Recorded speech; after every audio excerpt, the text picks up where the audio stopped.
Please welcome to the stage former Daytona 500 winner Jamie McMurray.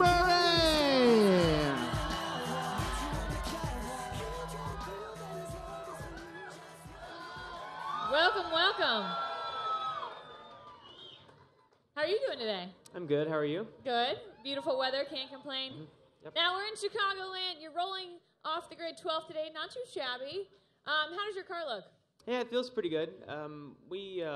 We've had a really tough season and trying to develop some new pieces to put on the car, and it's been a pretty good weekend so far. So I'm looking forward to it. We've got great weather. The temperature's good. There's no rain, and the racetrack is really good. It's one of those tracks you can run the very bottom of, or the middle, or the top. So that's what we look for, and it'll be a good day. What's your favorite thing about running here at Chicagoland, whether it's the racing or the things you get to do outside the track? Wow. Well, Chicago's a really fun town, and this is a big event for us because McDonald's is actually headquarters here. So, so it's a big race for us, and yeah, just a fun town. Is there anything challenging about the track? You know, we go to Bristol and Dover, and so many drivers talk about the challenges of the track. What's challenging about racing here at Chicagoland? Probably the surface. It's bumpy, and most tracks we go to have pretty good bumps over the tunnel, and this one's the same way. It's got turns 3 has a big bump. 1 and 2 are pretty rough as well, and they're 2 completely different corners. So it's a pretty challenging track. Now, moving into the last 10 races of the season, what is your goal for the remainder of the season? In terms of goals, we know drivers set them at the beginning, but do they kind of get rehashed throughout the season for the remainder of the season? Well, I think it's different this year than what we've had in a lot of the past years, because next year we've got a completely different car. So a lot of times when you get down to this point in the season, you start changing a lot of things, developing for next year. And some of the parts on the chassis we'll be able to use next year, but the body is completely different. So I don't know, it's a little bit different. It's more like back in 2007 when we were going from the old car to this car. And is that exciting for you? And the fans are excited because now they're going to be actually able to watch the races, pick out, the Toyotas and the Fords and the Chevys. How do the drivers feel? How do you feel about that? Yeah, I saw the Chevy car. I don't think they've made it public yet, but the cars are very different. The cars that we have now, if you took the decals off, I don't know that anybody could really pick out the difference in a Chevy or a Ford. But next year, it's a big difference, and I think the cars are a lot cooler looking. I think they look more modern, closer to actually what you see on the road. Now, talking so much about next year, what's kind of your goals looking forward to 2013? Is it winning a certain number of races? Is it making the chase next year? Maybe top 5s? Maybe just being more cohesive as a team? What would you say moving into next season? What your goal is? I always compare the start of the next season to getting to start your golf game all over. If you've had a bad 18 holes, you get to come into the next year and you start the same as everybody else. So I think most guys look forward to getting through Homestead, getting that over with, and then getting back to Daytona. Very good. They're excited about that. Now, with it being chase time, a lot of focus is actually on drivers not in the chase because people talk about how their passion to win is so much more. How does it affect your racing being on the track with guys going after the championship, especially when you're racing around them?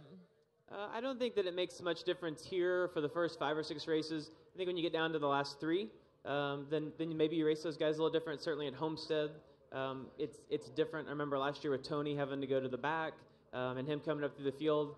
You could see guys give him a break more than they normally would. But the first chase race, there's so much to go that you won't race guys differently. And what's your favorite thing about racing for Earnhardt Ganassi? Well, Chip has been one of the most successful race owners in every form of racing. So it's really cool to get to drive for him. And I've driven for a few different teams in the past, and Chip actually has driven, early in his career. So I feel like he maybe understands coming from the driver's perspective more than others, so I really enjoy that. And what's it like having Juan Pablo as a teammate? Well, having Juan as a teammate just makes me look so good. He does all these crazy things that makes everyone mad, and everyone thinks I'm like a golden child when I'm really not. So having Juan is actually a big benefit. Very good. Now, you're one of 3 drivers that has won the Daytona 500 and the Brickyard 400 in one season. You guys can cheer for that. That's an accomplishment. Yeah. Tell us what that's like, being one of 3 drivers to have done that. It's super cool. It's really hard to explain. Growing up racing go-karts, you dream of being able to win the Daytona 500. And then when they added Indy to the schedule, I just remember, I mean, everyone wants to win those two races, and to be able to do it in the same year was pretty incredible. That was an amazing year racing for me. Very good. Now, out of all of the races you've won, the experiences you've had, or moments out on the track, is there one that stands out the most in your mind, whether it be your first win, your first race, maybe the Daytona 500 win? Gosh, all the wins are special in different ways, but probably coming off of Turn 4, Daytona 500 with Dale Earnhardt Jr. in your rearview mirror, that's a pretty good feeling, for sure. Speaking of rearview mirrors, who's one driver, when you're coming to the checkered flag, that you don't want to see in your rearview mirror? The one that would be faster than me would be the one I would want to see behind me. All right. You've been in the industry for a while. Who were your heroes or guys you look up to when you were coming up through the racing ranks? I don't know that I ever really had a hero, but Jeff Gordon was the young guy coming up when I was still pretty young. So seeing him, I feel like he opened the doors for a lot of guys coming into NASCAR. And I remember watching Jeff, and he's bringing that ridiculous mustache back. But I remember seeing him on Thursday Night Thunder. He was 14 years old with a full mustache, which was rather odd. But Jeff was somebody I think that opened a lot of doors, so I looked up to him. And how is it racing against him now, knowing that you kind of looked up to him and now you're racing against him, winning races against him too? Yeah, the first couple of years when you make it to this level, I think you're a little bit in awe of the other guys. And for me, it was more Rusty Wallace and Bill Elliott.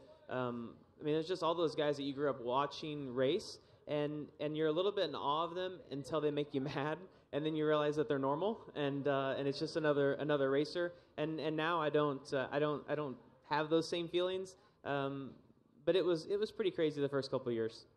And what's your favorite part about actually being a driver and getting to travel the circuit, go to all these different places, meet the fans? Yeah, I like every part of it. There's really not anything that I don't enjoy about this. You get to race, and I don't know. I mean, there's just so many good parts. It'd be hard to pick just one. Is there a least favorite part? My least favorite part, I don't really think that I could complain about anything. I really don't. It's all pretty good. Very good. Now, if you could add one track to the Sprint Cup Series circuit that's not already on it, which track would that be? I think Iowa. I watched the truck race there last night. Yeah, it's it's amazing the amount of tickets they sell for a nationwide race there, and it seems like they have very dedicated fans. It's in a part of the country that we don't really go to, so I think that'd be a good track to add. You guys want to see Iowa on the circuit? Yeah. Now, what if you could change one thing about the sport? You're Mike Helton for a day. What's one thing you would change about the sport? Wow, I don't want to be Mike Helton for a day. And I had an answer to that, but I can't think of it right now. Okay. Okay. All right. Being in the chase, you guys, or chase time, you race against these chase contenders every single week. Who is your pick to win the championship? Well, obviously, I'd like to see a Chevy guy win the championship. But I'm pretty good friends with Matt Kenseth, and he's changing teams and all that, and I think it's going to be a challenge for Matt with everything that's going on. But I think that he's kind of we call him Sneaky Snake in the garage, because Matt is always very quiet and is always there at the end. So I think he's one of those guys that'll be a threat. Now, do you think you have more of a neutral view, looking out on the outside in on the chase in terms of maybe weighing guys' skills and that sort of thing? I know Matt's a friend, but yeah, I don't know. I mean, I just kind of call it the way it is. I don't really care if I'm friends with them or not. If they're good, they're good, and if they're not, they're not. All right. Well, look out for Matt Kenseth. Okay, quick 10. Before Jamie leaves us to fill the rest of his race day obligations, it's going to be 10 quick questions to help you guys learn a little bit more about him off the track. You ready?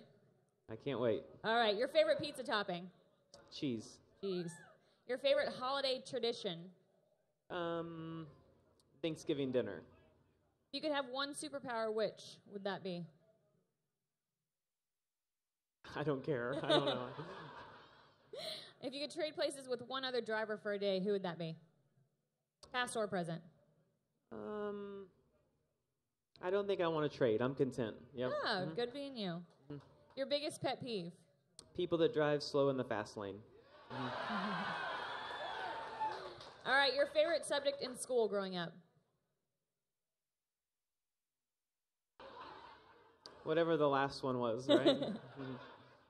All right, TV show you'd like to guest star on. Oh. It would probably be a kid's show so that my kid would like it, I guess. Okay. One thing you don't own that you would like to.